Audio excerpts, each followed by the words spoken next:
तो हमारे पास अब सफिशिएंट नॉलेज है हाउ टू एनालाइज इक्विलिब्रियम। तो क्या क्या तरीका था हमारा, लैमिस थ्योरम लगाए थे नहीं, और देखे थे कि कोई बॉडी अगर इक्विलिब्रियम में है तो उसके ऊपर जितने सारे फोर्सेस आ रहे हैं उनका रिजल्टेंट जीरो है।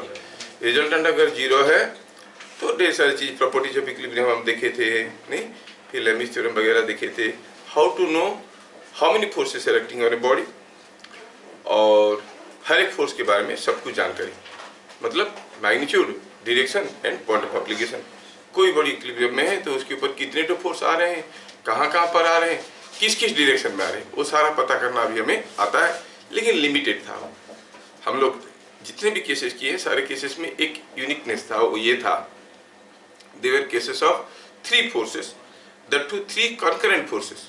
4-5 फोर्स हो गया तो निकालना हमें नहीं आता है, और असलियत तो ये है कि हमें नहीं आता है बोल के नहीं आता है, हमें आता है कि हाँ आता है। 4-5 फोर्स हो तो क्या करो, तो बॉडी के ऊपर 4-5 फोर्स आ रहा है, अभी आपके पास वो जानकारी नहीं है, वो भी पढ़ाएंगे, लेकिन नॉट टुडे। आज और एक इंटरेस्टिंग चीज बताएंगे, concept is that of inertia force और स्यूडो फोर्स, जो आप न्यूटन्स फर्स्ट लॉ वगैरह में पढ़ोगे स्कूल में। जैसे बॉस चलने लगता है, कोई बॉस खड़ा था, हम पीछे की तरफ गिर जाते हैं, चलते चलते हम बॉस रुक जाता है तो हम आगे की तरफ गिर जाते हैं, लगता है कि कोई गिरा दिया, इनर्शिया के चलते, है ना। मान लो कि कोई एक गाड़ी है और पूरा खाली है, आप इधर आराम से बैठे हो, ठीक है, और आप देख रहे हो कि कुछ समय बाद सडनली यू फेल्ट कि यहाँ पर कोई एक पैकेट रखा हुआ था, और मान लो कि ये गाड़ी इधर जा रहा था, सडनली आप देखिए कि पैकेट इधर आने लगा। कब? जब गाड़ी को करके वो स्पीड बढ़ाया तो पैकेट आपके तरफ आने लगा। नोटिस किया कि नहीं किया? तो कौन धकाया उसको? कोई तो फोर्स है नहीं, तो लग रहा है कि अजीब कोई उसको पुश करके ला रहा है, कि झूठ-मूठ का फोर्स है नहीं। तो हम बोलते हैं कि ये तो फोर्स दिख नहीं रहा है, फिर भी बॉडी फिसल के मेरे पास आ गया। बस में बैठे रहते हैं, चप्पल खोल के 1-2 घंटे बाद नीचे देखो तो चप्पल नहीं है, गायब, या तो पीछे चला गया या फिर आगे चला गया। नहीं, चप्पल कैसे चला गया? कौन पुश किया उसको? है नहीं, होता ही नहीं होता ऐसे। तो यहाँ पर एक झूठ-मूठ का फोर्स आता है, वो ये है न्यूटन फर्स्ट लॉ में हम इसको पढ़ेंगे। कोई बॉडी रेस्ट में है तो रेस्ट में रहना पसंद करता है जब तक कोई एक्सटर्नल फोर्स नहीं आया उसके ऊपर। पढ़ेंगे, अभी हम न्यूटन लॉ नहीं पढ़ा रहे, खाली हल्का सा नॉलेज दे रहे हैं। आपको तो मालूम है कोई चीज चल रहा है, वो चलते रहेगा जब तक कोई फोर्स नहीं अप्लाई किया गया। कोई ब्लॉक को हम ग्राउंड पे फेंक दिए, ग्राउंड पे फिसलते हुए जा रहा है, कुछ दूर जाके रुक जाता है। क्यों रुक गया? क्योंकि फ्रिक्शन था। अगर नीचे तेल डाला हुआ होता, स्मूथ होता, फेंक दिए तो फिसलते हुए चलते रहता एकदम, है कि नहीं? It never stop. तो आप जानते हो कोई चल रहा है तो उसको रोकने के लिए एक फोर्स की जरूरत है, रेस्ट में तो उसको चलाने के लिए एक फोर्स की जरूरत है ना। अब सोचो कि हम बस में जा रहे हैं, इधर जा रहे हैं, बस वाले ने ब्रेक लगाया, जैसे बस वाले ने ब्रेक लगाया गाड़ी का स्पीड स्लो हो गया, लेकिन मेरा तो स्पीड था। मैं क्या हुआ, जैसे जोर से ब्रेक लगाया मैं दौड़ के आगे की तरफ चला गया, है कि नहीं? क्यों? क्योंकि मेरा बॉडी का टेंडेंसी बाय इट्स नेचर क्या था, चाहता है कि इस डायरेक्शन में, इसी वेलोसिटी में जाए। क्योंकि मेरे ऊपर कोई फोर्स नहीं लगाया, इसलिए मैं दौड़ के आगे की तरफ भाग गया खुद ही। अगर पकड़ के खड़ा हूं तो नहीं भागूंगा, क्यों? जिसको पकड़ के रखा वो फोर्स लगा के रोकेगा मेरे को। किसी को नहीं पकड़ के खड़ा हूं, बस ब्रेक लगाया था, भागे आगे की तरफ भाग जाते, है कि नहीं? सिमिलरली आप खड़े हो, बॉस वाले ने सडनली अपना एक्सीलरेटर दबाया और स्पीड बढ़ाया, तब पीछे की तरफ ऐसे गिर जाते हो। तो जो सर साइंस थोड़ा बहुत पढ़ता है वो जानता है कि न्यूटन लॉ है, नहीं तो बगल वाले को पूछेगा क्यों खींच रहा है मेरे को, जबकि वो खींच नहीं रहा है, खुद ही गिर रहा है कि नहीं? It is because of the inertia. Body जिस स्टेट ऑफ मोशन में है उसी में रहना पसंद करता है। इसको हम लोग बहुत ही डिटेल्स में और बहुत ही गहराई से सोचेंगे जब न्यूटन फर्स्ट लॉ पढ़ेंगे, लेकिन ऐसा होता है, हम लोगों का एक्सपीरियंस है। तो लगता है कि कोई मेरे को पीछे की तरफ ढकेल दिया। कब? जब मैं बॉस में खड़ा था और बॉस सडनली एक्सीलरेशन किया तो मैं पीछे की तरफ गिर गया। मुझे लगा कि मैं पीछे की तरफ गिर गया, ये अजीब कोई मुझे धक्का दे दिया। मान लो मैं यहाँ पर एक पेंडुलम को लेके ऐसे पकड़ के भागूंगा जोर से, क्या पेंडुलम सीधा रहेगा? जैसे मैं एक्सीलरेट करूंगा ये पेंडुलम टेढ़ा हो जाएगा। रहना चाहिए सीधा, टेढ़ा क्यों हो गया ये? क्योंकि वो अपनी जगह रहना चाहता है, मैं जबरदस्ती खींच के ले रहा हूँ उसको, है कि नहीं?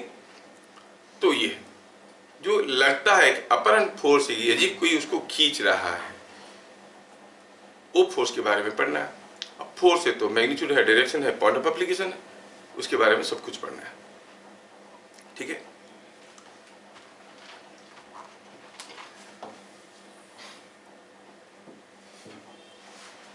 तो कहानी है इनर्शिया फोर्स और स्यूडो फोर्स का।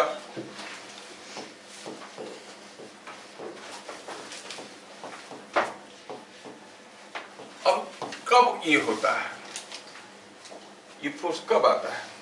जब कोई बॉडी एक्सीलरेट करता है, कांस्टेंट वेलोसिटी में जा रहा है, बॉस कांस्टेंट स्पीड में जा रहा है, आप भी खुश हो, आप भी, और चले रहे, आप खड़े हो चुपचाप।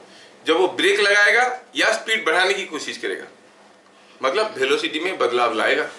मैं एक पेंडुलम को ऐसे झुलाया और हाथ को कांस्टेंट स्पीड में ले रहा हूं, तो पेंडुलम सीधा ही मिलेगा। स्पीड में लेने की कोशिश करूंगा तो टेढ़ा हो जाएगा। स्पीड मतलब एक्सीलरेट करवाने की कोशिश करूंगा, स्पीड बढ़ाने की कोशिश करूंगा तो टेढ़ा हो जाएगा। या फिर ये पेंडुलम को ऐसे पकड़ा, मैं इसको कांस्टेंट स्पीड में मूव करवाया, लेकिन गोल गोल मूव करवाया, ऐसे गोल गोल मूव करवाया, तभी तो डायरेक्शन बदल रहा है, एक्सीलरेशन है कि नहीं? अब सोचो तो इस यहाँ पर एक पेंडुलम पकड़ के ऐसे गोल से घुमा लूंगा तो बाहर की तरफ हो जाएगा कि नहीं? बाहर की तरफ हो जाएगा। तो कोई फोर्स तो है खींच रहा है उसको, है कि नहीं? तो ये फोर्स कब फीलिंग में आता है? When a body is under acceleration. क्यों फीलिंग में आता है? बिकॉज ऑफ द मास और inertia. Inertia of a body directly refers to its mass. जिसका जितना ज्यादा मास है उसका उतना ज्यादा इनर्शिया है। आप साइकिल में जाते हो 20 मीटर पर सेकेंड में, जब चाहा ब्रेक लगाया, रुक गया। एक ट्रेन जा रहा है 20 मीटर पर सेकेंड में, क्या वो उतनी ही डिस्टेंस में रुक पाएगा? नहीं रुक पाएगा, क्योंकि मास ज्यादा है तो इनर्शिया ज्यादा है कि नहीं? सर एक डाउट, सर अगर कोई आदमी एक रॉकेट में बैठा हुआ है, वो रॉकेट नीचे की तरफ आ रहा है, अचानक अगर वो रॉकेट एक्सीलरेट कर दे तो आदमी के ऊपर जाएगा? हाँ श्योर। देखो ये ग्रेविटी है। अरे देखो ग्रेविटी, देखो ये पेन मेरे हाथ में है ना, मैं हाथ को नीचे लाया, पेन मेरे हाथ के साथ आया, और जल्दी ले लिया, और जल्दी ले आया, बहुत जल्दी लाया तो छूट गया ना। बहुत जल्दी जब मैं पेन को लाया नीचे, मैं तो फेंका नहीं हूँ पेन को, तुम्हारा वाला पेन तो फेंकने के लिए, ये कोई पैकेट है, ये पैकेट, जैसे मैं जल्दी से इसको नीचे लाने की कोशिश कर रहा हूँ, मैं फेंका नहीं, हाथ से छूट गया। और अगर ये किसी लिफ्ट के अंदर है, ये लिफ्ट का ऊपर वाला रूफ है, ये फ्लोर है, जोर से लाया तो ऊपर वाला रूफ लगा कि नहीं लगा, तो उसको लेकर गया, जाके रूफ में मारा, है कि नहीं? तो ये सब चीजें हैं, है ना। दूसरी चीज ये है, मान लो कि आप कोई 50 केजी का बैग लेके सर पे खड़े हो, तो you are sensing the weight. मान लो उसी बैग के साथ अब छत से कूद गए, सपोज कूद गए, ड्यूरिंग योर फॉल क्या आप उसका वेट सेंस करोगे? हल्का हो गया, है कि नहीं? गिरने के बाद ही सेंस करोगे कि हाँ कुछ था, वजन था। हाँ तो फील करोगे ना, टूटेगा तो। क्या बात समझ में आ रहा है? ये झूठ मूठ का फोर्स कभी फीलिंग में आया है? आया ना? नहीं आया। क्या बॉस में ब्रेक लगाते तो आगे की तरफ नहीं गिर जाता है? बस में नहीं बैठा। ठीक है, पापा के पीछे बैठता है तो ठोकता ही नहीं पापा को ब्रेक लगाने से, एक्सीलेटर करने से ऐसे हो जाता है कि नहीं हो जाता है? होता है ना। तो बस वही बात है। क्या वो फोर्स को आप कभी कभी फील किए हो? बहुत सारे रंग रूप में फील किए होगे उसको।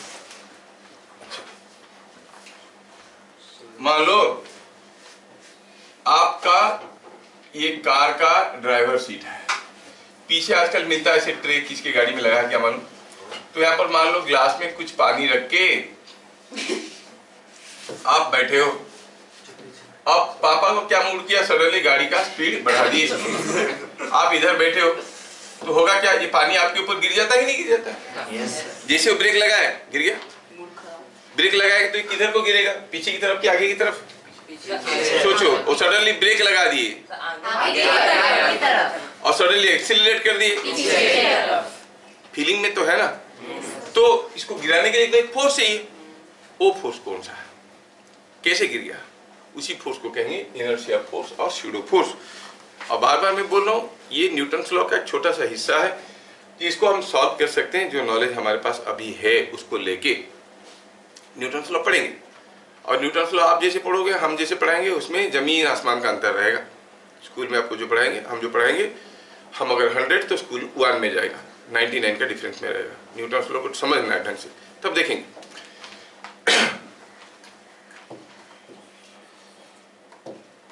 तो ये इनर्शिया फोर्स है क्या,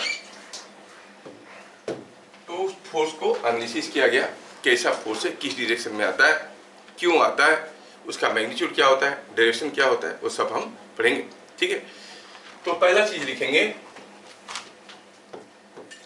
inertia of a body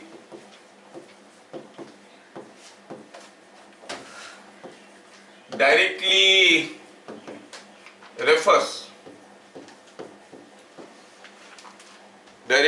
refers, थोड़ा सा इसको सेट कर देंगे,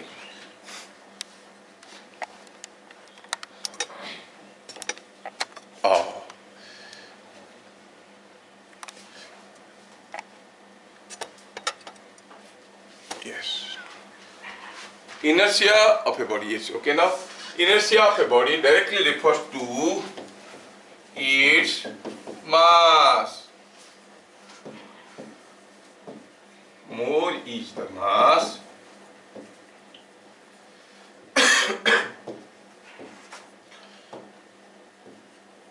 more is the inertia.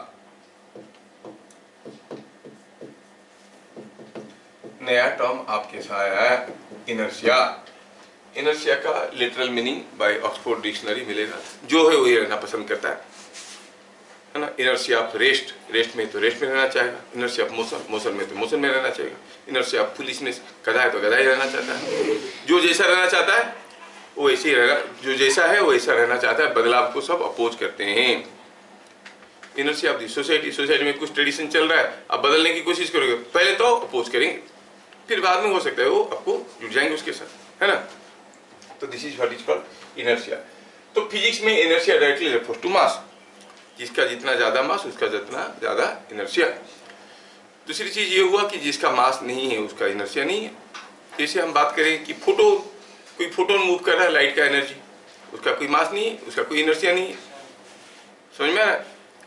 तो जिसका मास नहीं है उसका इनर्शिया नहीं है। सर एक डाउट है। सर जब हम बोल रहे हैं डायरेक्टली रिफर्स टू, उसका क्या मीनिंग है? मीनिंग ये है कि इनर्शिया को आप मास ही मान के चलो।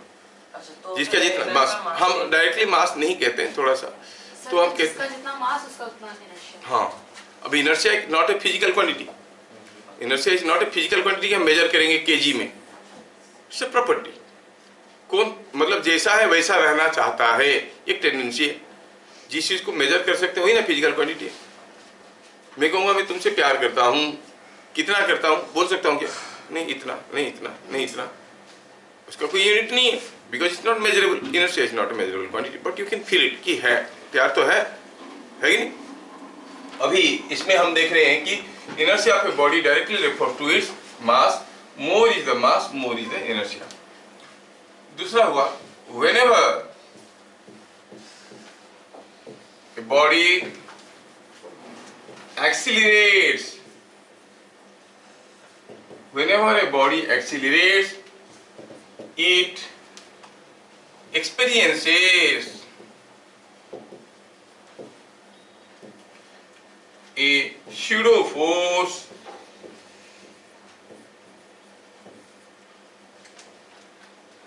called inertia force। क्या कहते हैं इसको? Inertia force.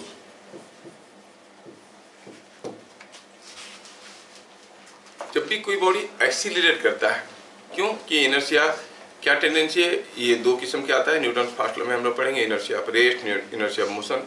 अब मैं नहीं पढ़ा रहा हूँ बोल के न्यूटन फर्स्ट लॉ ही बोल रहा हूँ, है ना। तुम्हारा स्कूल में ही पढ़ाएंगे न्यूटन फर्स्ट लॉ में, जबकि हम लोग इससे काफी आगे जाएंगे। कोई बॉडी रेस्ट में तो रेस्ट में रहना चाहेगा, तो तुम लोग को मालूम है। मैं यहाँ पे पेन रख के गया था, थोड़ी देर बाद आऊँगा लेने के लिए। कहाँ पे आऊँगा पेन लेने के लिए? जहाँ पे रखा था वहीं पे, क्योंकि मुझे मालूम है जहाँ रखा था वहीं पड़ा रहेगा वो, है कि नहीं? अभी उधर से कोई कार आ रहा था, मैं देखा ये कार इधर से इधर जा रहा था, बीच में मेरे को कोई बुलाया, इधर देखा, फिर कार को देखना है, मैं इधर थोड़ी देखूंगा, क्योंकि वो आ रहा था मतलब इधर गया होगा, मैं इधर देखूंगा, है कि नहीं? क्योंकि मुझे मालूम है चल रहा था तो चलता रहेगा। जब तक कोई एक्सटर्नल फोर्स नहीं आएगा, कोई बॉडी रेस्ट में है तो रेस्ट में रहेगा, मोशन में है तो मोशन में रहेगा। ये सबको मालूम है, जिसको हम लोग न्यूटन फास्ट लॉ करके पढ़ेंगे बाद में फिर से हर वार्डिंग के साथ। लेकिन जब वो बॉडी अपना मोशन को बदलता है, रेस्ट से मोशन में आता है, मतलब एक्सीलरेट किया या फिर डायरेक्शन ऑफ मोशन चेंज करता है, तो डायरेक्शन ऑफ मोशन चेंज किया तो वेलोसिटी बदल गया, तभी एक्सीलरेट किया। तो ये इनर्शिया फोर्स कब आएगा सामने? जब बॉडी एक्सीलरेट करेगा। कैसे एक्सीलरेट करेगा? Either by increasing the speed और by changing the direction of motion, है ना? दो तरीके से वो अपना डायरेक्शन एक्सीलरेशन ला सकता है। वेलोसिटी में बदलाव हुआ मतलब एक्सीलरेशन है कि नहीं? तो जब कोई बॉडी रेस्ट में है, बस में आप खड़े थे, सडनली बस चलने लगा और मान लो कितना साइलेंटली, वो सारा साउंड प्रूफ है कि आपको बाहर से आवाज नहीं आ रहा है, फिर भी बस चलने लगा, आपको पता चलेगा कि नहीं? कैसे? आप पीछे की तरफ ऐसे गिर जाओ, नहीं? जैसे पीछे की तरफ गिर जाओ तो लगेगा कि हाँ, या ट्रेन ब्रेक ले रहा है, आप लोग ट्रेन में बैठे हो, अभी ट्रेन रुकने वाला है, जैसे ट्रेन रुकता है आप लोग आगे की तरफ से झुकते हो कि नहीं झुकते हो, है ना? जब वो ब्रेक मारते रहता है तब तक आप झुकते रहते हो, कब ब्रेक मारना खत्म हो गया तो पता चलता है, फिर से आप रिलैक्स हो जाते हो। मतलब जब ट्रेन ब्रेक मार रहा है आगे की तरफ झुक जाते हो ट्रेन में। फिर क्यों चीजों को? कि खाली वो मूंगफली वाला जो ट्रेन में आ रहा है उसी को नहीं समझ में आ रहा है? तो ये इनर्शिया क्या प्रॉपर्टी है? ये प्रॉपर्टी है जिसके चलते बॉडी जिस स्टेट ऑफ मोशन में उसी में रहना पसंद करता है। It may be state of rest, it may be state of motion. बदलाव करने की कोशिश करोगे, बदलेगा बट अपोज करेगा, and the body will experience a oppositional force, that is what is called pseudo force और इनर्शिया फोर्स। क्या बारीकी से समझा पाया मैं तुम लोगों को? फीलिंग में तो आया? अच्छा, अभी जो इनर्शिया फोर्स है तो उसका मैग्नीट्यूड क्या होगा, डायरेक्शन क्या होगा? If a mass is moving with acceleration a, then it experiences an inertia force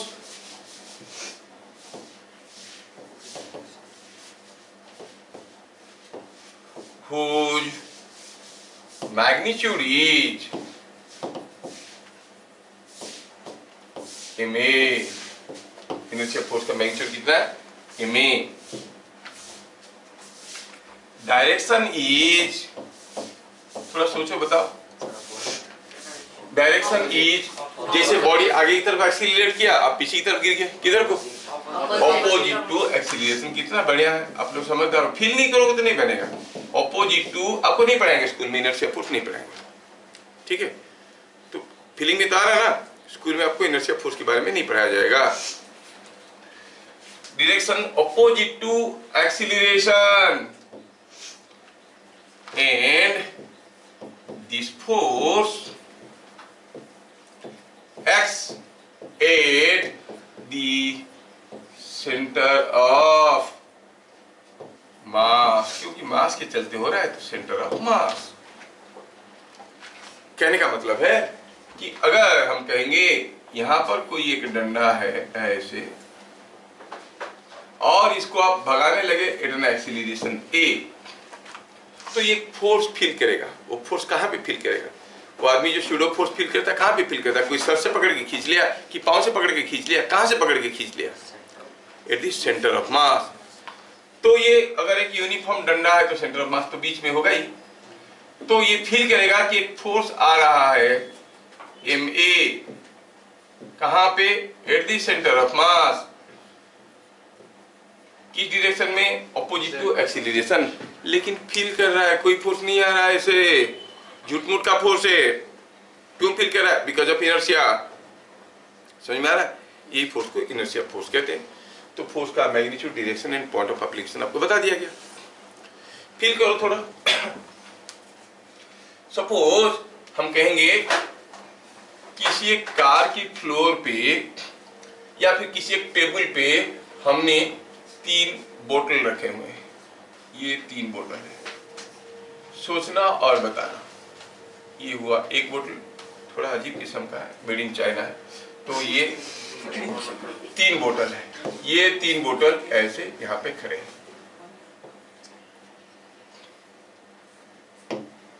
पहला बोतल खाली है, कुछ नहीं है इसमें। दूसरा बोतल में क्या है कि दूसरा बोतल में हुआ यूं है कि इसमें पानी भरा हुआ, just think it is filled with water. तीसरा बोतल में पानी तो है लेकिन पूरा नहीं है, थोड़ा सा पानी है। ये तीसरा बोतल में ये थोड़ा सा पानी। अब मान लो ये टेबल जो है, इस टेबल को आप खींचोगे, ये टेबल रेस्ट में था, suddenly you started pulling the table with some acceleration. क्या लग रहा है कौन सा बोतल नहीं गिरेगा? जो पूरा खाली है। आप बताओ। ए, बी, सी, एक्सपेरिमेंट करके देख लो। टेबल के ऊपर 3 बोतल रख दो, टेबल को खींच लो। खींच लिया मतलब एक्सीलरेट किया, अब गिरेंगे। गिरेगा कौन? जब इसको कोई पुश करके गिराने की कोशिश करेगा, कौन है वो? इनर्शिया फोर्स है। ये प्लास्टिक बोतल है, तीनों प्लास्टिक बोतल है, ठीक है। इसके ऊपर स्यूडो फोर्स यहाँ पे आएगा क्योंकि इसका सेंटर यहाँ पे है बीच में। किधर आएगा? इधर को आएगा, गिराने की कोशिश करेगा। इसका भी यही है, ये भी गिराने की कोशिश करेगा। इसका, ये तो प्लास्टिक बोतल है ना, मास उसका बहुत कम है, हेवी मास यहाँ पे सेंट्रल मास कुछ यहाँ पे मिलेगा कि नहीं मिलेगा? अभी इसको यहाँ से खींचेगा। अब सोचो, एक बोतल को यहाँ से पुश करोगे, इसको यहाँ से पुश करोगे, इसको यहाँ से पुश करोगे, कौन गिरेगा? A B C. सी नहीं गिरेगा। गिरेगा क्या? नहीं गिरेगा। तो ये तो नहीं गिरने वाला, जबकि ये दोनों धूमधाम करके गिर जाएंगे। खाली बोतल हो या भरा हुआ बोतल हो, दोनों गिर जाएंगे क्योंकि फोर्स यहाँ पे लगा है। कोई बोतल को गिराने के लिए जितना ऊपर पुश करोगे उतना आसानी से गिर जाएगा। क्यों गिरता है? मोमेंट ऑफ फोर्स, वो सब देखेंगे, लेकिन फीलिंग में तो लाओ पहले। वो फिजिकल टर्म्स को छोड़ो तो धीरे धीरे तुमको फीलिंग में आ जाएगा। जैसे तुम लोग अभी बताया कि automatically pseudo force opposite of acceleration होता है, फीलिंग में आ रहा है। तो ये फोर्स कहां पे आता है? Eight the centre of mass of the body. तो ये वाला नहीं गिरेगा, लेकिन ये दोनों तो गिर सकते हैं, जबकि ये नहीं गिरेगा क्योंकि सेंटर मास को हम नीचे ले आए।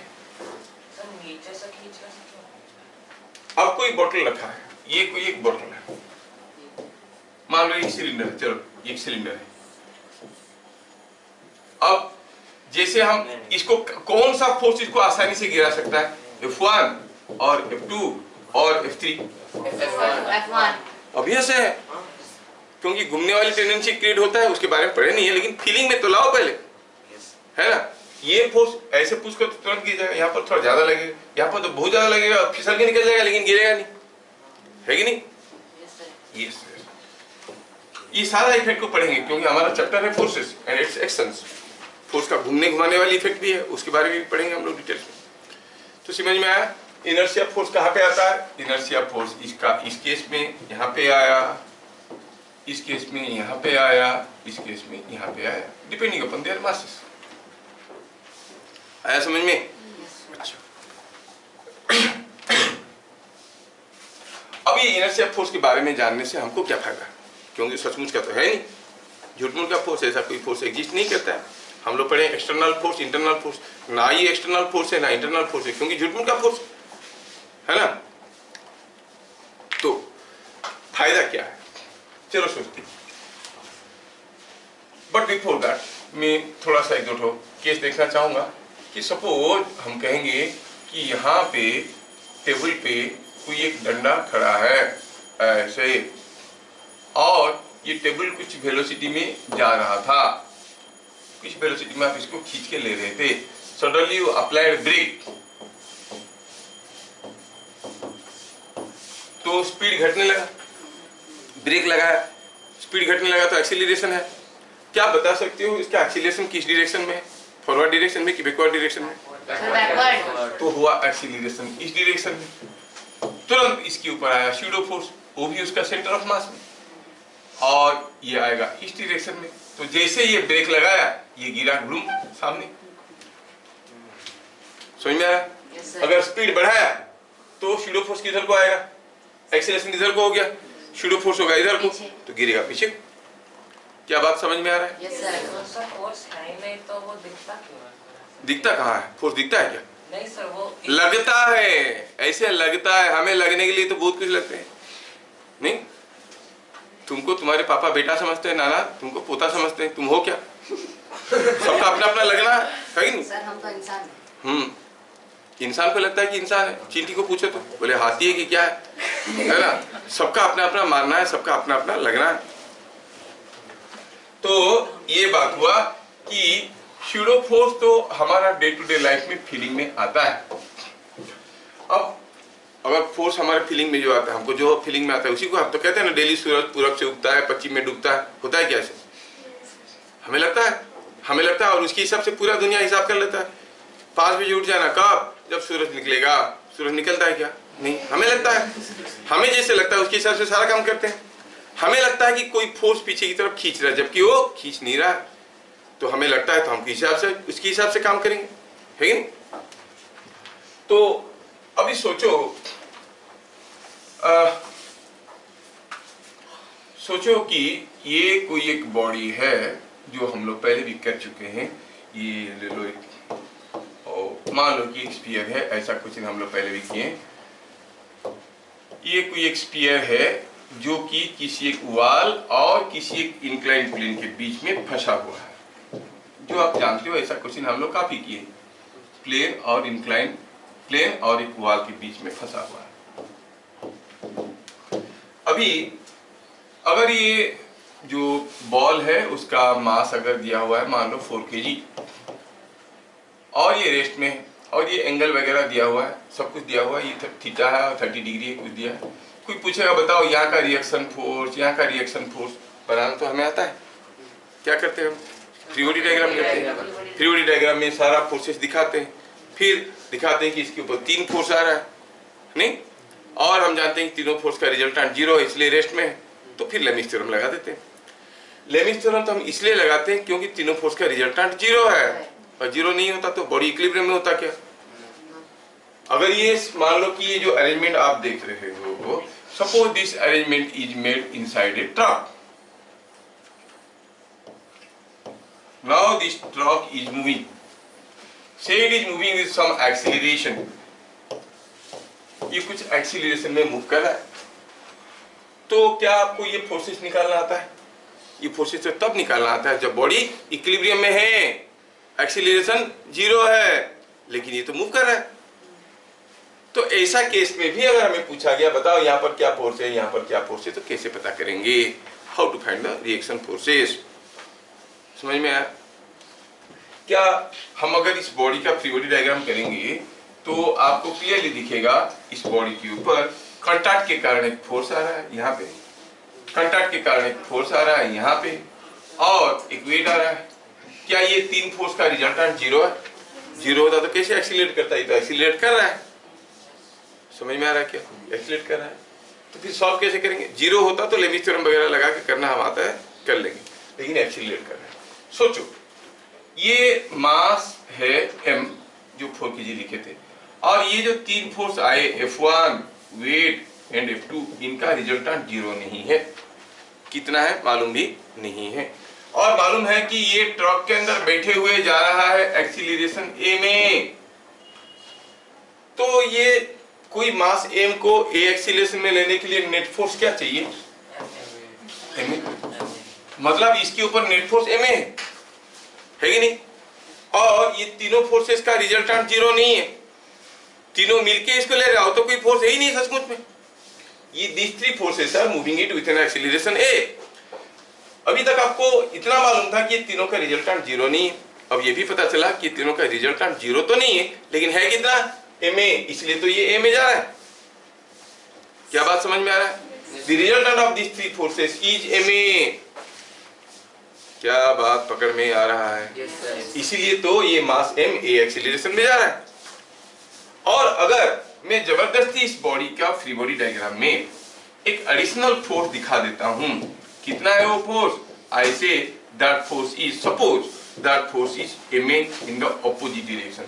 अब ये तीनों फोर्स का रिजल्टेंट ma था इस डायरेक्शन में, हमने जबरदस्ती एक फोर्स लगा दिया ma इस डायरेक्शन में, ये मेरा स्यूडो फोर्स है। एक बार स्यूडो फोर्स को मैं ले आया, एक बार मैं स्यूडो फोर्स को ले आया, अब ये चारों फोर्स का रिजल्टेंट कितना है?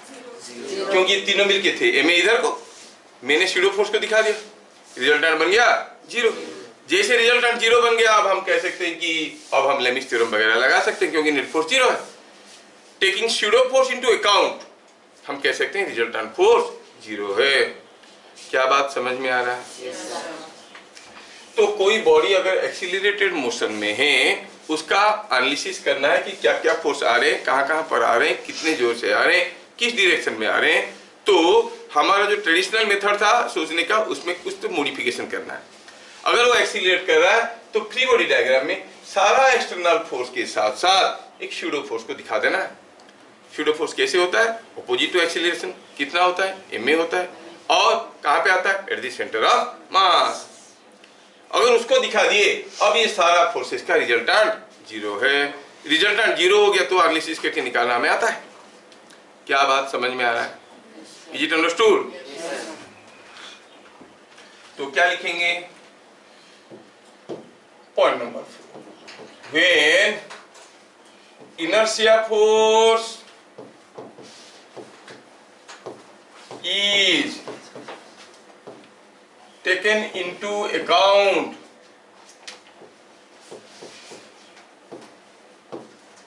in addition to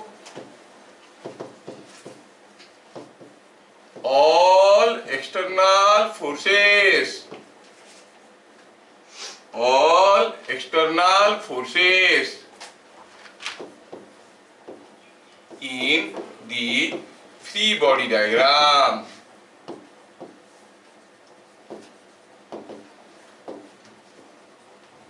we can apply all conditions of equilibrium.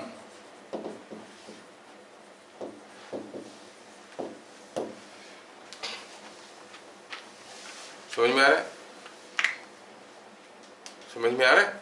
Yes sir. ये चीज आपको मालूम था? सपोज कोई बॉडी के ऊपर F1 फोर्स आ रहा है, एक्सटर्नल फोर्स F2 आ रहा है, F3 आ रहा है, और वो बॉडी का मास m है, और वो मास m कितना एक्सीलरेशन में जाएगा? Net force by mass. The acceleration of the body will be net force by mass. होगा कि नहीं? इसका मतलब ये हुआ कि sum of these forces is equal to m into a। ये भी समझ में आया? और a किस डायरेक्शन में होता है? In the direction of net force. कोई बॉडी के ऊपर फोर्स आएगा तो it will accelerate in the direction of force. और इसको हम ऐसे भी लिख सकते हैं कि इट इज इक्वल टू, हम इसको ऐसे भी लिख सकते हैं, कहेंगे कि this minus ma is equal to 0। ये माइनस ma क्या है? Pseudo force. ये ma का अपोजिट है, माइनस ma है ना, ma का अपोजिट है, और मैग्नीट्यूड ma है, और ये सेंटर ऑफ मास में आता है। समझ में आया क्या? यही है स्यूडो फोर्स, मतलब सारा एक्सटर्नल फोर्स प्लस ये पूरा चीज। ये जो माइनस ma लिखे हैं, इसको और भी बढ़िया से हम लिख सकेंगे F1 plus F2 plus F3 plus inertia force, क्योंकि इनर्शिया फोर्स माइनस ma। समझ में आ रहा है? Inertia force is equal to 0। क्या चीजें समझ में आ रहा है? Yes sir. बस यही चीज को फैला फैला के लिखें इधर। जो आप मैथमेटिकली देख रहे हो उसको फिजिकली भी फील कर रहे हो। ऐसे नहीं कि झूठ मूठ का फोर्स बोल के उल्टा सीधा चीजें बता देंगे। जो आप जानते हो बस समझाने के उल्टे तरीके से समझाते हैं कि जो तुम फील करते हो वही है इनर्शिया फोर्स। क्या बात समझ में आया? तो अगर फ्री बॉडी डायग्राम में सारा एक्सटर्नल फोर्स के साथ साथ स्यूडो फोर्स जो इनर्शिया फोर्स है उसको भी दिखा देते हैं, तो हम कंडीशंस ऑफ इक्विलिब्रियम अप्लाई कर सकते हैं। ठीक है, चलिए हम अभी आपको एक छोटा सा क्वेश्चन सुनाते हैं, दिखाते हैं। सपोज हम कहेंगे कि यहाँ पे हुआ यूं है कि कोई एक ब्लॉक ऐसे रखा है और यहाँ पे एक दूसरा ब्लॉक रखा है, ठीक है। अब मान लो कि दिया हुआ है ये किसी एक वॉल के पास रखा है, वॉल के पास रखा है, here is the wall, it is kept near A wall, it is kept near A wall. थोड़ा फील करना बेटा, हायर चीजें हैं।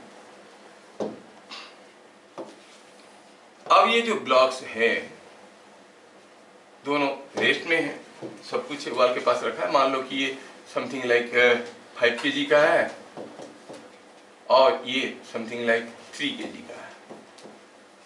सपोज इसको मैं पुश करता हूं with some force of say something like 24 newton. Push किया, आपको बताना ये है कि इसको जो पुश किया ये मूव करेगा क्या? नहीं करेगा। क्यों नहीं मूव करेगा? क्योंकि रोक के रखा है। भले तो बच्चों वाली बात हो गया, नहीं मूव करने के लिए नेट फोर्स 0 होना चाहिए। मतलब ये इसके ऊपर कुछ फोर्स दे रहा होगा। कितना दे रहा होगा?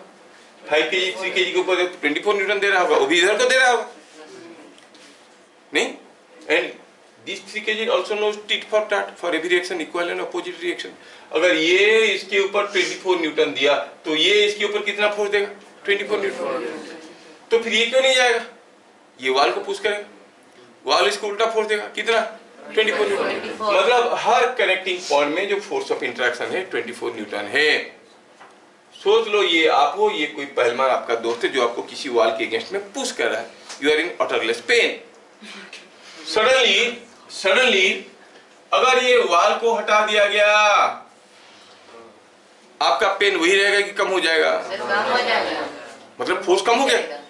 फोर्स कैसे कम हो गया? अभी भी तो 24 न्यूटन दे रहा है, लेकिन इधर से जो रोक के रखा था रोकने वाला नहीं रहे, आप चलने लगे नहीं, तो अभी आपके ऊपर फोर्स कम फील आएगा।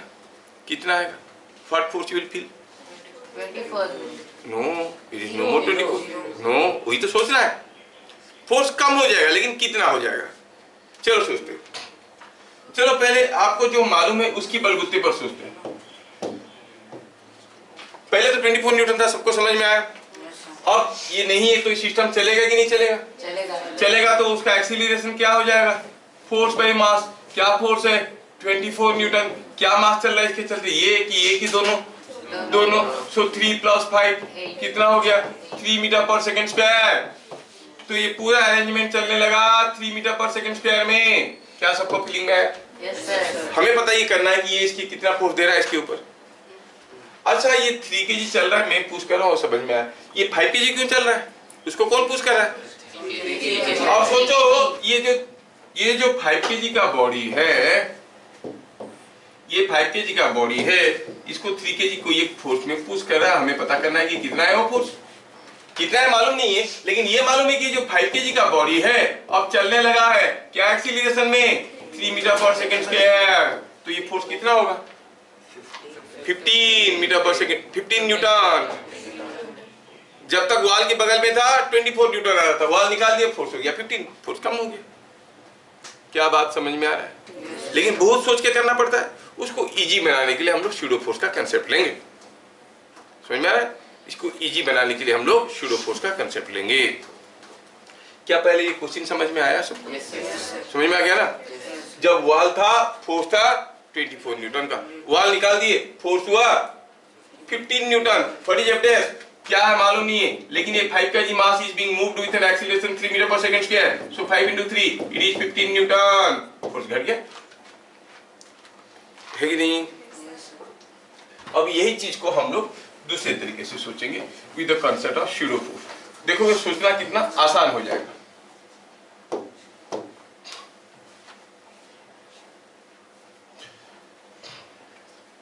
क्या क्वेश्चन दिया है? क्वेश्चन ऐसे दिया है कि ये एक सिस्टम है, पूछा है find reaction force between the blocks. दोनों ब्लॉक के बीच में रिएक्शन फोर्स कितना है? कितना है? हमें तो मालूम है कितना है, 15 न्यूटन। ये केस में ये 15 न्यूटन है, वाल नहीं है। लेकिन हमें तरीका अपनाना है, समझना है कैसे स्यूडो फोर्स को काम में लगाएंगे।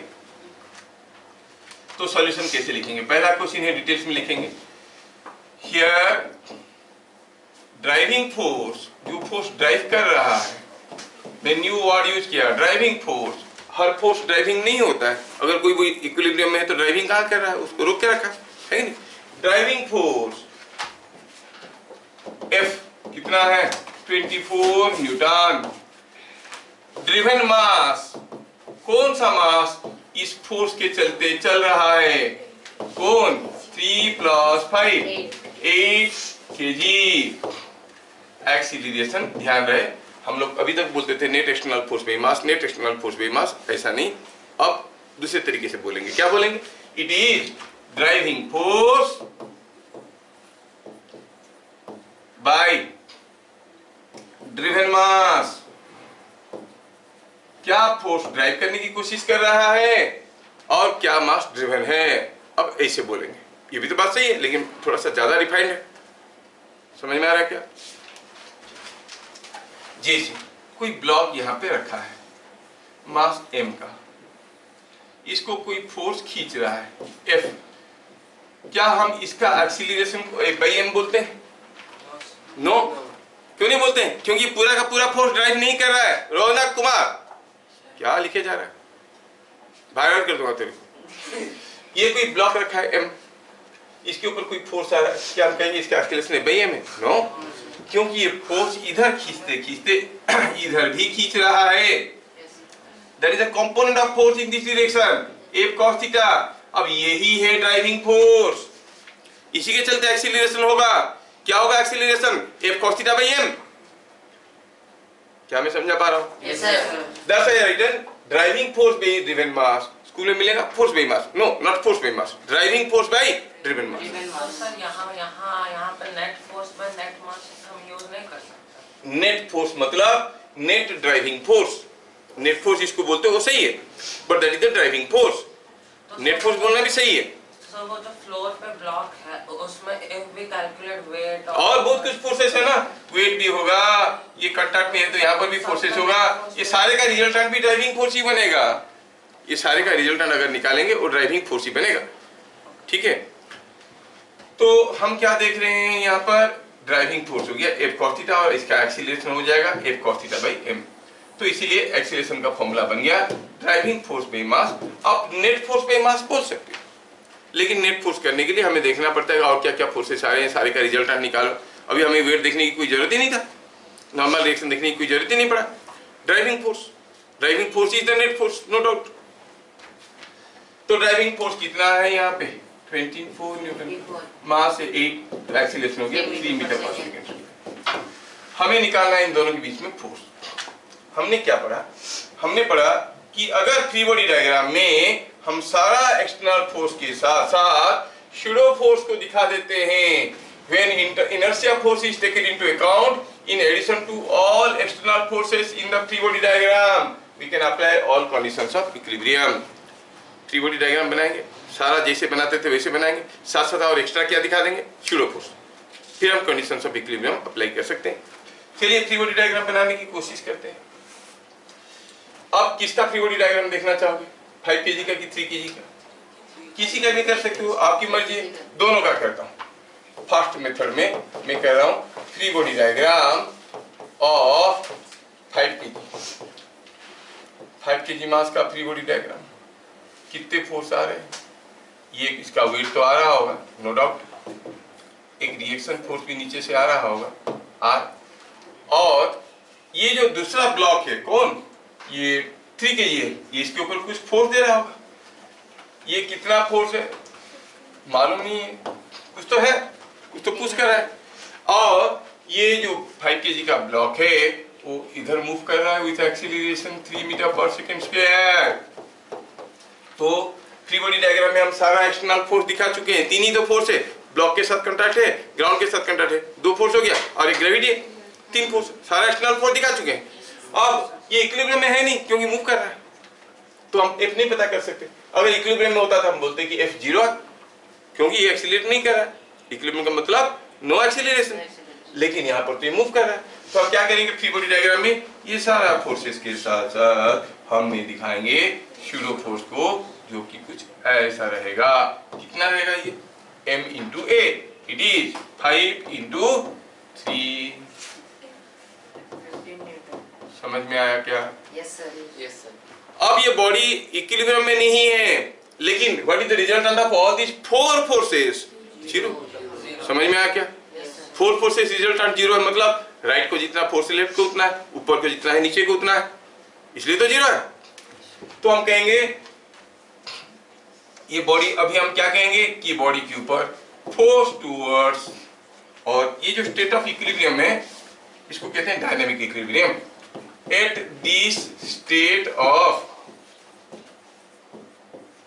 डायनामिक इक्विलिब्रियम, ये इक्विलिब्रियम में नहीं है, पहले जो पढ़ रहे थे वो था स्टैटिक इक्विलिब्रियम, बॉडी रेस्ट में था, अभी एक्सीलरेट कर रहा है, इसको कहेंगे डायनामिक इक्विलिब्रियम। आप कहोगे upward force is equal downward force, rightward force is equal leftward force, rightward force is equal to leftward force. क्या बात समझ में आया? अब राइट को क्या फोर्स है, F, लेफ्ट को 15। तो F का वैल्यू मिल गया। समझ में आया? yes, ये था free body diagram of 5 kg। चलिए ट्राई करते हैं कि क्या होगा अगर हम फ्री बॉडी डायग्राम 3 kg के कर दिए तो। Let us try with the free body diagram of 3 kg। I hope you can do it. Second method में हम देख रहे हैं free body diagram of 3 kg। उतारो मत, सिर्फ समझो। 2-3 क्लास लगेंगे इसके सारे वेराइटी को कवर करने के लिए, इतना ज्यादा वेराइटी है। पुली उली वाले न्यूमेरिकल्स रहेंगे उसमें, कोई ब्लॉक ऊपर जा रहा है कोई नीचे आ रहा है, ऐसे क्वेश्चन भी रहेंगे। समझ में आया? 3 kg का फ्री बॉडी डायग्राम करेंगे। क्या कोई मुझे बताएगा 3 kg पे कितना ठो एक्सटर्नल फोर्स आ रहा है? How many external forces acting on 3 kg? 4। एक ये दे रहा है 24 न्यूटन वाला, एक ये भी दे रहा होगा, और वेट है, और एक रिएक्शन फोर्स है, 4 फोर्सेस आ रहे हैं। तो 3 kg का फ्री बॉडी डायग्राम करते हैं। तो फ्री बॉडी डायग्राम में हम दिखाएंगे कि यहाँ पर ये 3 kg का मास रखा है, इसके ऊपर ढेर सारे फोर्सेस आ रहे हैं। मैं एक फोर्स दे रखा हूँ 24 न्यूटन का, और ये दूसरा वाला ब्लॉक कुछ फोर्स दे रहा है, कितना, जितना ये उसको ऊपर दिया, वो क्या था, F फोर्स ये दे रहा है। एक ग्राउंड से आ रहा होगा रिएक्शन फोर्स, एक उसका वेट आ रहा होगा 3 kg। क्या ये सारा फोर्सेस का रिजल्टेंट 0 है? नहीं है, ये तो मूव कर रहा है, ये भी जा रहा है इधर। तो इसके ऊपर अभी स्यूडो फोर्स किधर होगा, अपवर्ड की डाउनवर्ड? लेफ्टवर्ड होगा। अच्छा, तो इसके ऊपर अब स्यूडो फोर्स आने लगा लेफ्टवर्ड। कितना, m कितना है 3 kg, a कितना है, ये तो a है जो कि 3 मीटर पर सेकंड स्क्वायर शायद था, 9। अच्छा, अभी देखो फ्री बॉडी डायग्राम बन गया। फ्री बॉडी डायग्राम में सारा एक्सटर्नल फोर्स के साथ साथ मैं स्यूडो फोर्स को दिखा दिया हूं, जो कि झुटमुट का है ना। अब मैं कंडीशन से भी इक्विलिब्रियम लगा सकता हूं, upward force equal downward force, rightward force equal to leftward force, ऐसे बोल सकते हैं। तो हम कहेंगे एट डायनामिक इक्विलिब्रियम, आप कहोगे force to right is equal to force to left. Force to right क्या है, क्या फोर्स है राइट को, देखो इधर को क्या फोर्स है, एक 24 न्यूटन, और लेफ्ट को 3a और F, जबकि a मालूम है। तो यहां से क्या मिला, F is equal to 15 newton हुआ, क्योंकि a का वैल्यू था 3। समझ में आ रहा है? स्कूल में करवाएंगे ऐसे क्वेश्चंस, लेकिन ऐसे नहीं करवाएंगे। कैसे करवाएंगे? क्लास 9 में आएगा। हाँ, कैसे करवाएंगे क्वेश्चन को? ऐसे करवाएंगे, जिसको सोचने में काफी दिक्कत होता है। अभी क्या क्या, आंख बंद करके अलजेब्रिकली आप फ्री बॉडी डायग्राम करो, ये करो, करो करके फटाफट कर लोगे। वो बोलेंगे हमारे पास फर्स्ट लॉ है, सेकेंड लॉ है, थर्ड लॉ है, हम बोलेंगे हमारे पास माँ है। है ना, इससे हमारा सारा काम बन जाएगा। Are you getting? ठीक, तो उनके तरीके से न्यूमेरिकल सॉल्व तो होता है, फिर ये क्यों बता रहे हैं सर? अरे हो जाता है उनके तरीके से, आसान आसान है। थोड़ा घुमा देंगे क्वेश्चन को, वो फोर्थ लॉ ढूंढने लगेंगे कौन सा लॉ है वो, कैसे हो समझ में? उसमें भी हो सकता है तीनों लॉ से, लेकिन बहुत ज्यादा सोचना पड़ेगा, इमेजिन करना पड़ेगा। तो क्या आप लोगों को मैं समझा पाया? Yes sir.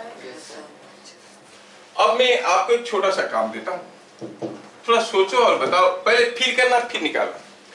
सपोज हम कहेंगे यहाँ पर ये कोई एक ब्लॉक है, यहाँ पर कोई एक दूसरा ब्लॉक है, ये वाला एक दूसरा ब्लॉक है। मान लो कि एक कीड़ा है, ब्लॉक के बगल में खड़ा था, एक लड़का था, चलो ठीक है।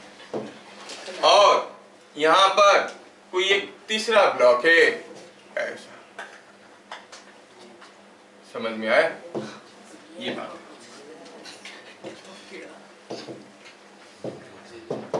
अब ये तीन ब्लॉक ऐसे रखे हुए, आपको फील करना है, निकालना कुछ नहीं है। ये हो गया मान लो समथिंग लाइक 10 kg का, ये हो गया 50 kg का, और ये बीच वाला कितना है, ये चलो मान लेते हैं कि बहुत ही कम मास का कीड़ा है, छोटा सा। चलो इसको निकाल के कीड़ा डाल देते हैं, देखने तो 3 ब्लॉक हो जाएगा, तो आपका कैलकुलेशन थोड़ा तकलीफ हो जाएगा।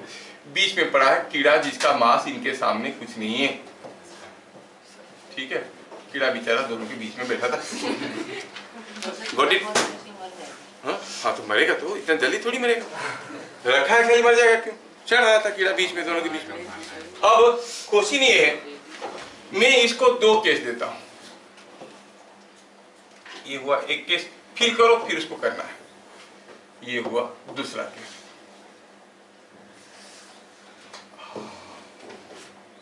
हो थोड़ा इसको छोटा कर देते, बहुत बड़ा कीड़ा हो गया है। अब हुआ यूं है कि एक केस में, ये दोनों केस अलग अलग केस है, दोनों केस अलग अलग केस। पहला केस में मैं इसके ऊपर लगाया सपोज 120 न्यूटन फोर्स, ये पुश करेगा कीड़ा को, कीड़ा पुश करेगा ब्लॉक को, सिस्टम चलेगा। दूसरे केस में मैं इसके ऊपर लगाया 120 न्यूटन फोर्स, ये पुश करेगा इसको, ये कीड़ा को, कीड़ा इसको, चलेगा। कौन से केस में कीड़े को ज्यादा दर्द होगा? फील करो, कैलकुलेट तो बाद में करना है। पहले वाले में। कौन सा केस में कीड़ा को ज्यादा दर्द होगा? आपको क्या लग रहा है? पहला वाला। पहला वाला केस में कीड़े को ज्यादा दर्द होगा। दर्द कब होगा? जब ज्यादा फोर्स आएगा। थोड़ा फंडामेंटली सोचते हैं, without using this all confusions of physics. अब ये ब्लॉक क्यों मूव करेगा? क्योंकि कीड़ा पुश कर रहा है। अच्छा, कौन सा केस में ब्लॉक्स का एक्सीलरेशन ज्यादा होगा? सेम होगा भाई, सेम मास सेम फोर्स, दोनों केस में एक्सीलरेशन सेम होगा।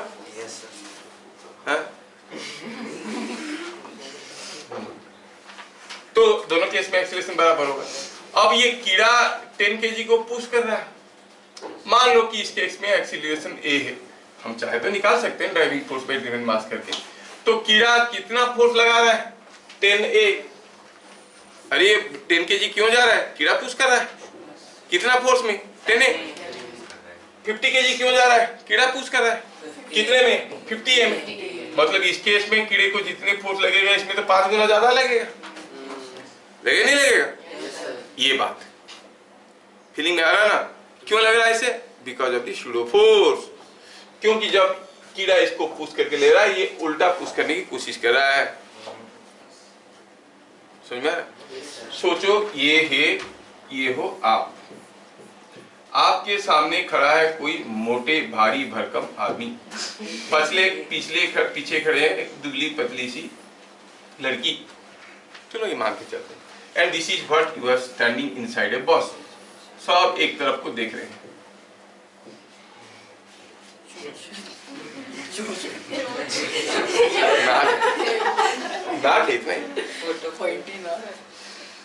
अब इधर से अगर ये वाले डोर से लोग घुसे और इसको ढकेलते हुए लाएंगे, आपको ज्यादा दर्द होगा कि ये वाला डोर से लोग घुसेंगे और इसको ढकेलते हुए जाएंगे तो आपको ज्यादा दर्द होगा?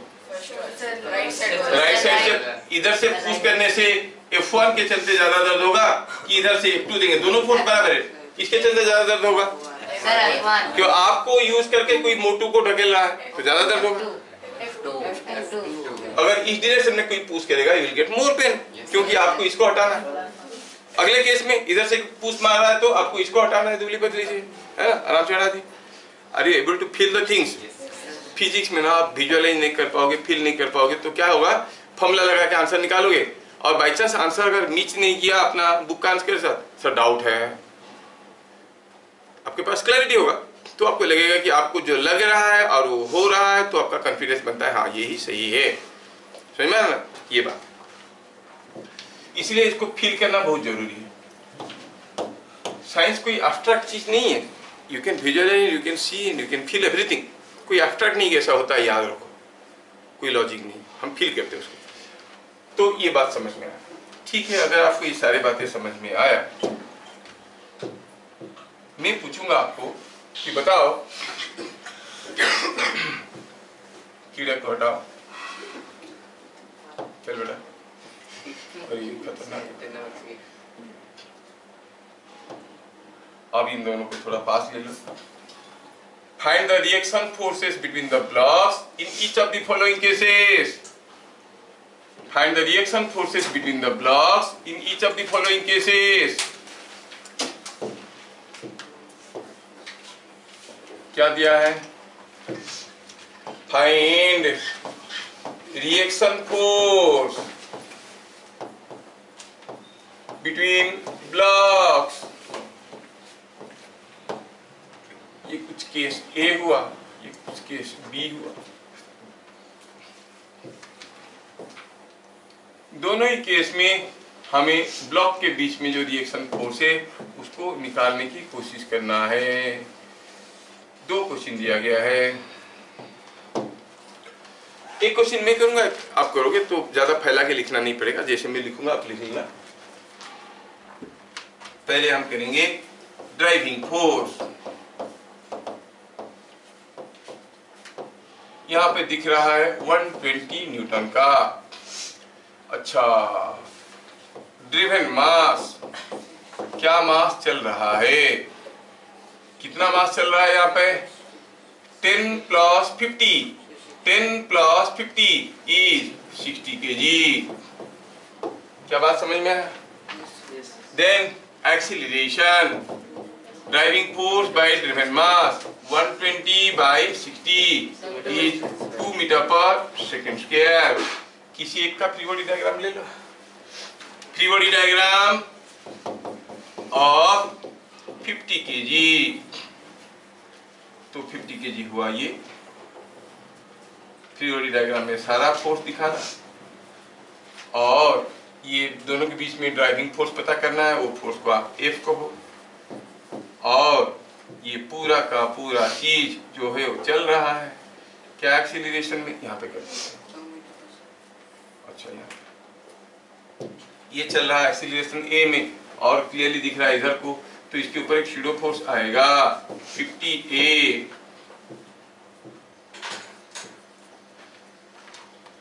ये नीचे का रिएक्शन फोर्स है, ये वेट है, उससे ज्यादा मतलब हमको है नहीं, हमें F निकालना था। क्या F पता चल गया? फिगर को देखो, ये बॉडी शूडो फोर्स को दिखाने के बाद ये हम नेट फोर्स 0 बोल सकते हैं। तो force to right, rightward force is equal to leftward force. Right को क्या फोर्स है? F, लेफ्ट को 50A, दैट इज 150, 2 न्यूटन था ना, it is 100 Newton. A was 2 m/s²। क्या बात समझ में आया? yes. कोई स्मार्ट है जो फटाक से बता देगा अगले केस में क्या होगा? दोनों के बीच में फोर्स कितना हुआ? 20. समझ में आ रहा ना? लेकिन करो, करने के बाद चीजों को पकड़ो, क्योंकि अभी तो सिंपल केस था ना, इसलिए आप लोग गेस के 3-4 बॉडी जोड़ देंगे, कोई इधर जा रहा होगा, कोई इधर जा रहा होगा, फिर तकलीफ होगा। तो systematically law the approach. Now this is what we have done for A। For B you do proceed the same way and find out।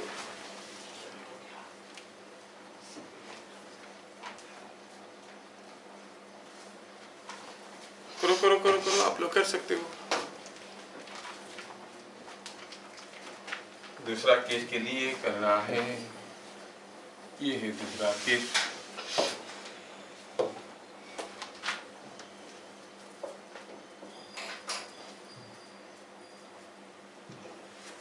ये स्यूडो फोर्स वाला कंसेप्ट बड़ा कंफ्यूजिंग लग रहा है कि ठीक ठाक लग रहा है?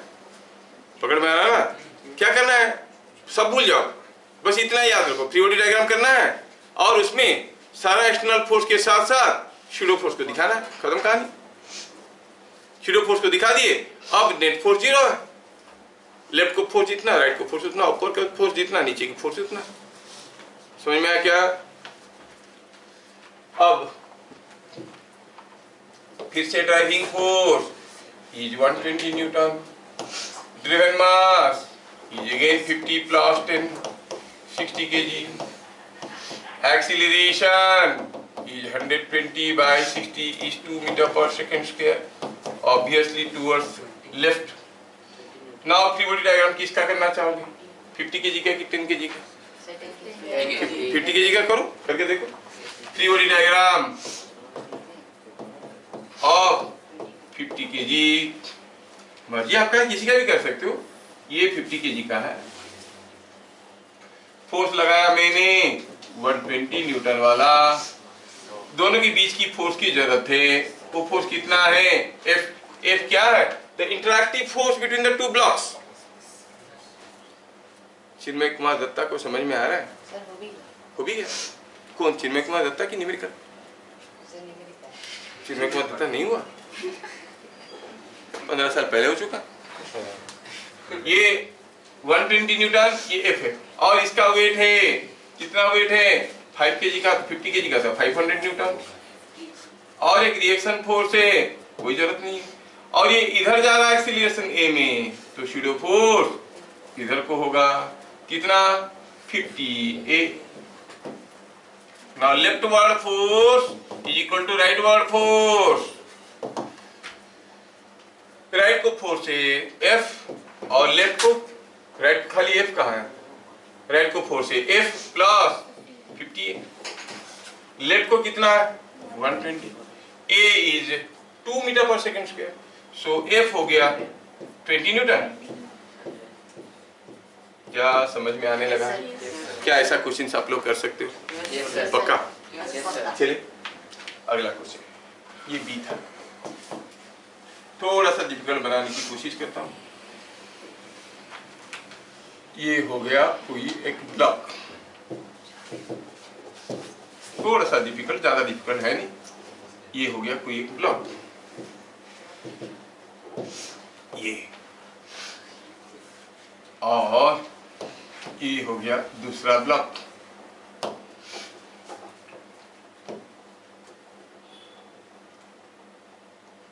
चलो ऐसा है, थोड़ा बड़ा भी है, और इन दोनों को हमने कनेक्ट किया है बाय ए थ्रेड। ठीक, अब इसको मैं खींच रहा हूं विथ फोर्स से 100 न्यूटन। ये कितना है 8 kg, ये कितना है 2 kg। मैं इसको खींचा हूं 100 न्यूटन में। Before we go for the solution of this question and the question, I want to know a small thing. आपको क्या लग रहा है कि अगर मैं इधर से 100 न्यूटन फोर्स लेके खींचता, ये बीच वाला जो थ्रेड लगा है, टूटने की चांस कौन से केस में ज्यादा है, केस ए में कि केस बी में? कौन सा केस में थ्रेड टूटने की चांस ज्यादा है? बी में। फीलिंग में तो आ रहा है ना, जो कि फोर्स बराबर है, मासेस बराबर है, उसके बाद भी इसको खींचेंगे तो हो सकता है टूट जाएगा, इसको खींचेंगे तो नहीं टूटेगा। फीलिंग में आ रहा है ना? बस हमें पता ये करना है कि what is the tension in the thread. Find tension in thread. बताओ ये थ्रेड में क्या टेंशन है, कुछ तो होगा क्योंकि खींच रहा है। हाँ, यस, करेक्ट, 20 न्यूटन। कितना जल्दी बोलते हो तुम लोग। हाँ करो करो, लेकिन लिखो, दांत मत दिखाओ, नया निकला है क्या, तभी से दिखाया जा रहा है। दांत नया निकलता है तो लोग दिखाते हैं। देखो मेरा नया निकला है। हमारे स्कूल में बच्चे आके ऐसे बोलते हैं, सर सर देखिए मेरा दांत गिर गया। मुंह खोल के देखो तो 2-3 गिर गया है। समय तो दांत ज्ञानी निकला तो इंसान ऐसे हो गया। हाँ तू आउटसाइड है, जल्दी जल्दी कर इंसान। क्या करना है? राइट द ड्राइविंग फोर्स, ये करो वो करो। चीजें फीलिंग में आना बहुत जरूरी है। कैसे करते हैं, करने से कुछ फायदा नहीं है। ऐसा कर दो हो जाएगा, वैसा कर दो हो जाएगा, क्यों ऐसे करेंगे वो समझ में आना बहुत जरूरी है।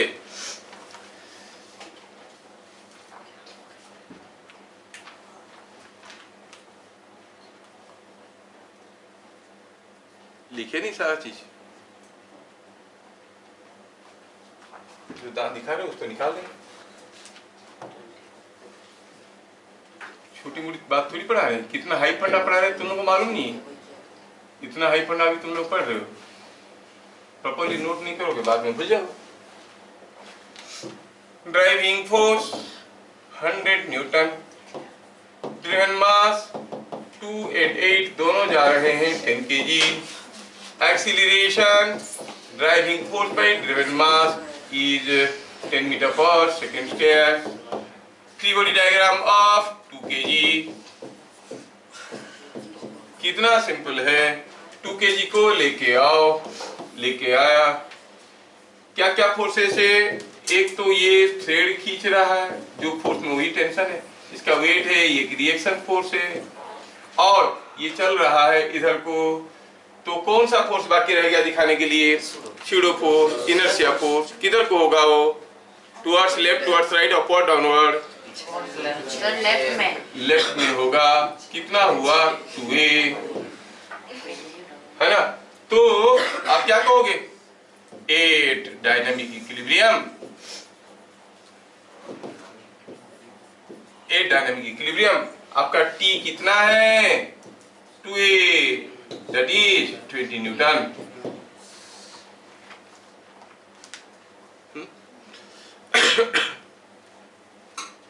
समझ में आया?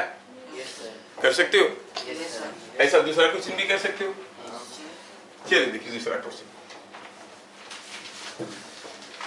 दूसरा क्वेश्चन में कोई फोर्स नहीं दिया है, थोड़ा दिमाग पर जोर लगाना है तो बन जाएगा। ये है एक ब्लॉक और ये है दूसरा ब्लॉक और ये है तीसरा ब्लॉक। 3 ब्लॉक लगे और ये जो है यहाँ पर दोनों ब्लॉक को हम कनेक्ट कर रखे हैं by force threads like this. और इधर कोई खींच रहा है। कितना फोर्स में बताया नहीं, कुछ फोर्स खींच रहा है। ये 2 kg का है, ये 3 kg का है, ये 5 kg का है। ये थ्रेड का इस पॉइंट का नाम A है, ये पॉइंट का नाम B है। क्या लग रहा है आपको? A और B में से कहां पे टेंशन ज्यादा होगा? कहां पे होगा? फीलिंग में लाना जरूरी, आंसर तो लाएंगे। A सिर्फ इसको खींच रहा है, B का जो टेंशन है ये दोनों को खींच रहा है, तो B में ज्यादा होगा। पूछा है find TA by TB। Force दिया नहीं है, you can assume force cut जाएगा।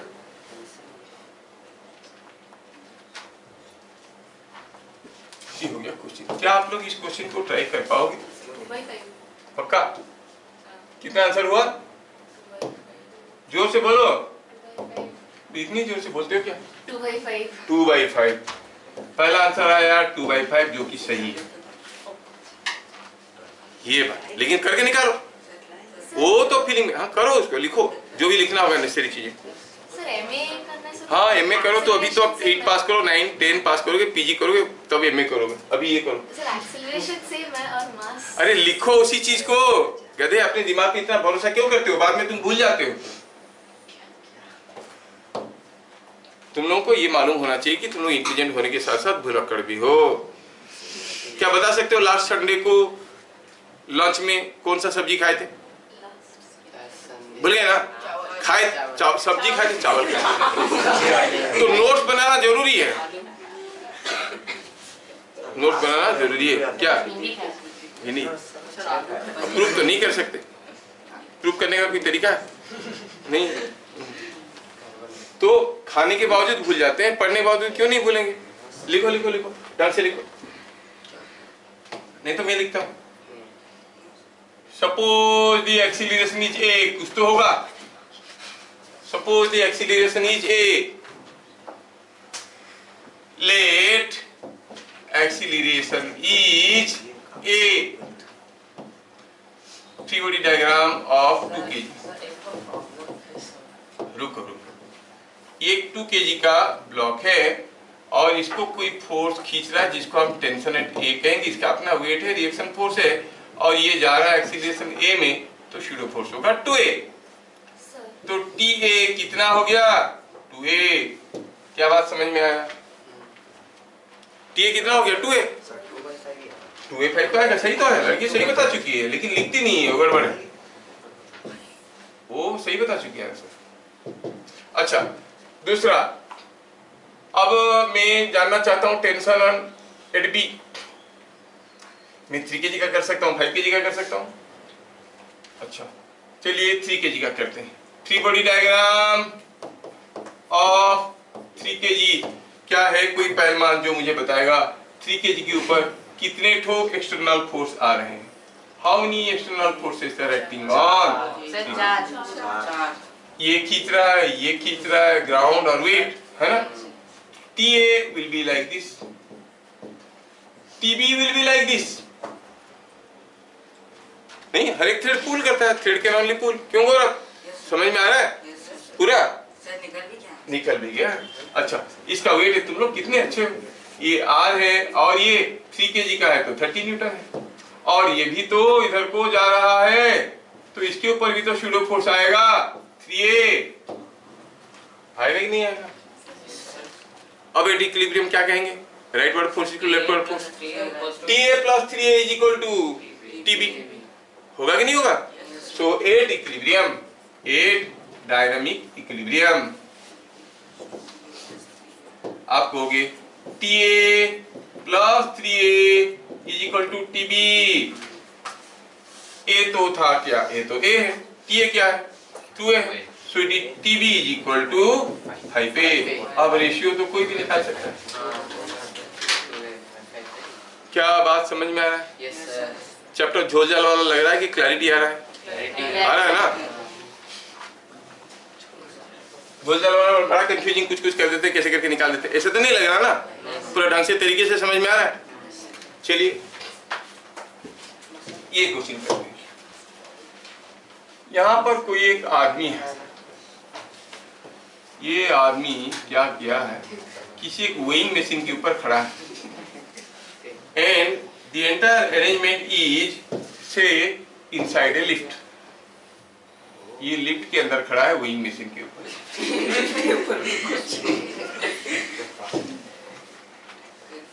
समझ में आया? A man of 50 kg is standing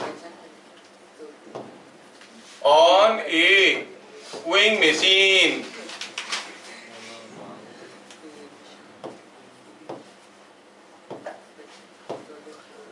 Inside a lift. Find a reading in the machine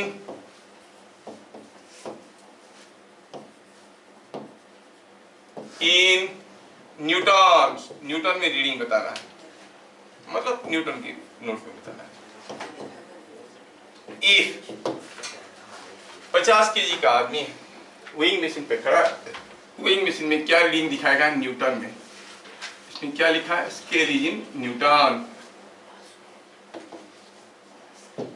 इसका स्केल न्यूटन है। समझ में आया? अब इसमें रीडिंग दिखाएगा न्यूटन वाला, इसका रीडिंग दिखाएगा। क्वेश्चन खत्म कहा हुआ? क्वेश्चन आता हुआ।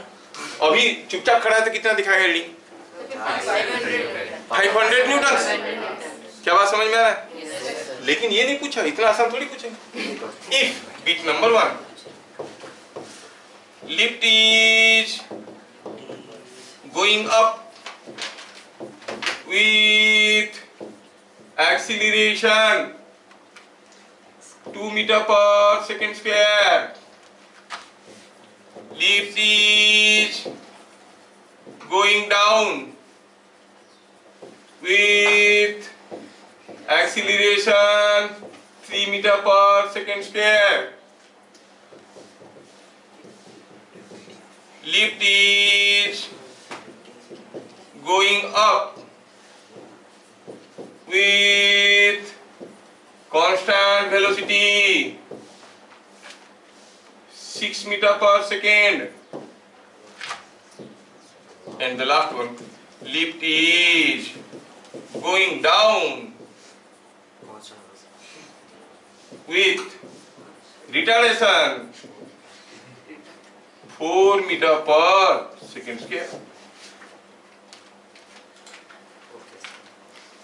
ठीक है, 4 मीटर पर second square.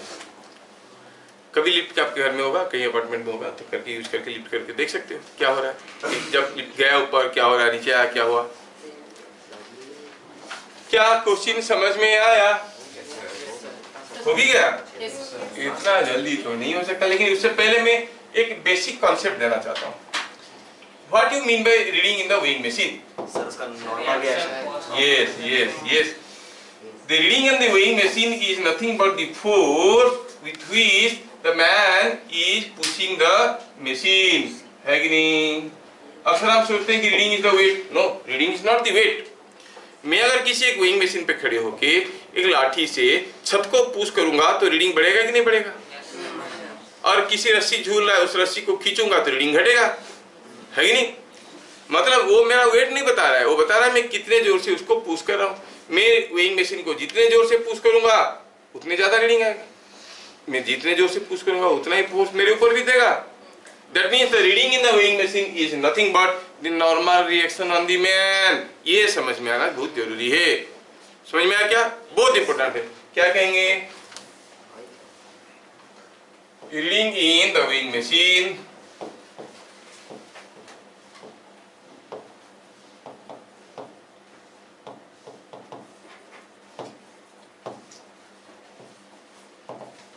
is the normal reaction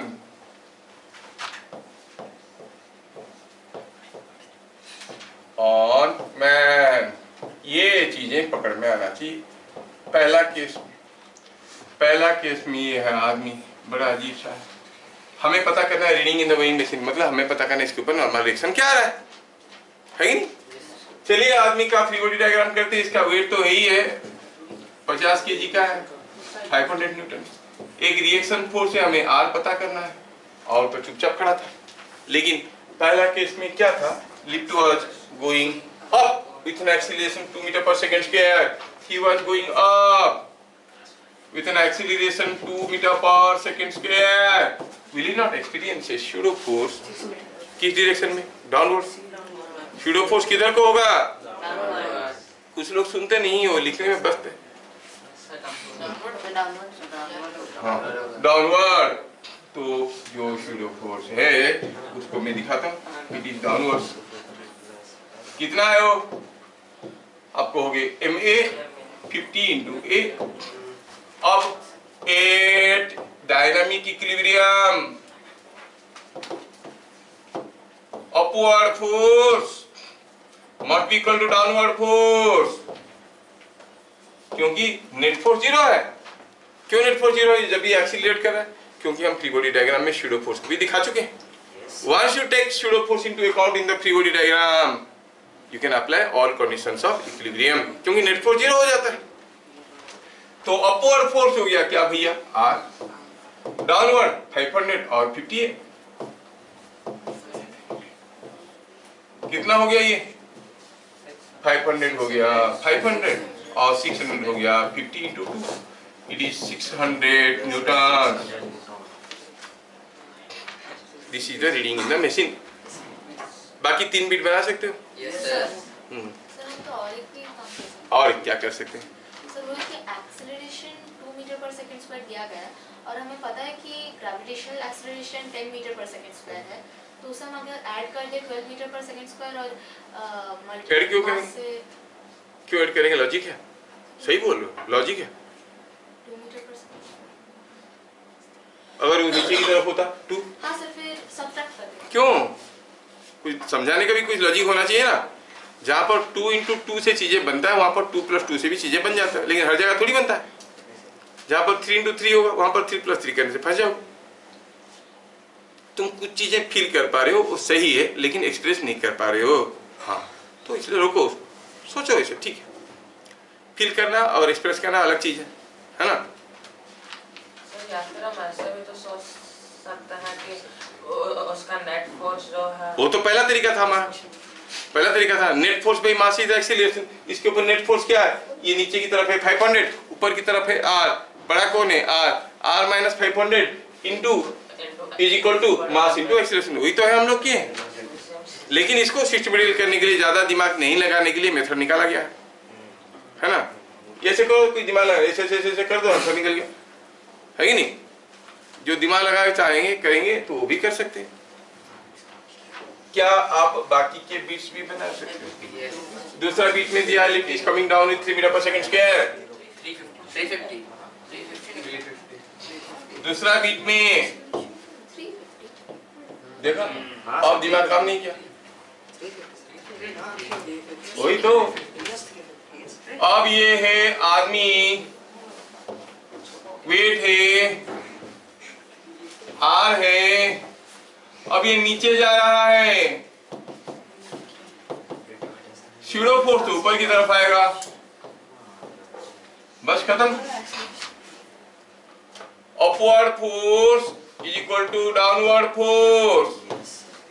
upward force है 50A plus r, downward force is 500, तो आर हो गया 500 माइनस 50A। कितना हो गया? ए का वैल्यू दिया है 3, है ना, so it is coming out to be 350 newton. 3 metre पर सेकंड स्क्वायर डाउनवर्ड्स है।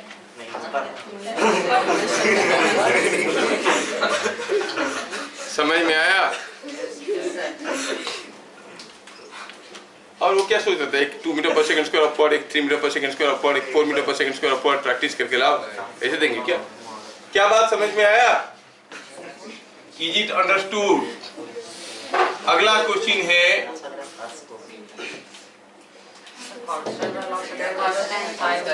Fading moving with constant velocity, what is the acceleration? 0. तो सिर्फ 500 न्यूटन। अब रिटार्डेशन वाला केस, सो बीट नंबर 3 में, v is 6 मीटर पर second, so acceleration is 0. Reaction force will be, आप लोगों को पता चल गया, इसलिए नहीं लिख रहा हूँ, सेम 500 न्यूटन, क्योंकि कोई सूडो फोर्स नहीं रहेगा, खाली r और 500, है कि नहीं? तीसरा केस, इस केस में भी थोड़ा सा बता देते हैं, क्यों छोड़े? ये 500 न्यूटन का है और ये r है, कोई एक्सीलरेशन 0 है, so r is equal to 500 Newton.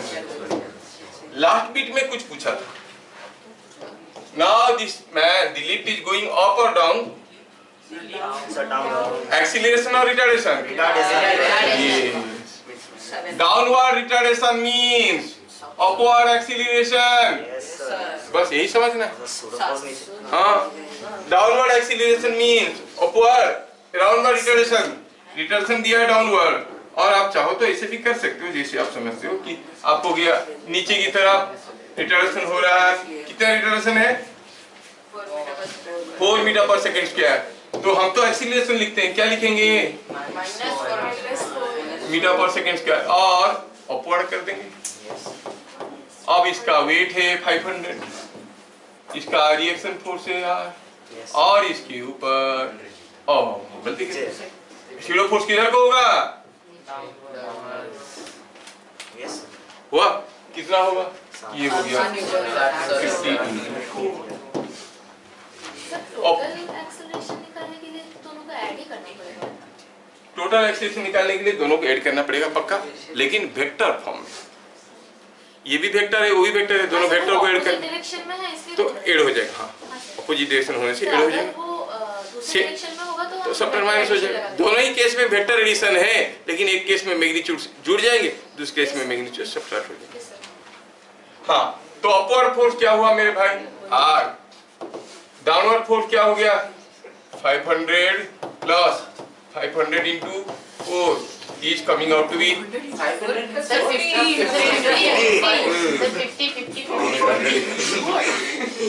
तो it is coming out to be 700। समझ में आया? हमारे पास समय बचा है? नहीं बचा। तो जो चीजें बताया उसको आज जाके थोड़ा सा दोबारा चाहो तो देख लो, कॉपी को पढ़ लो।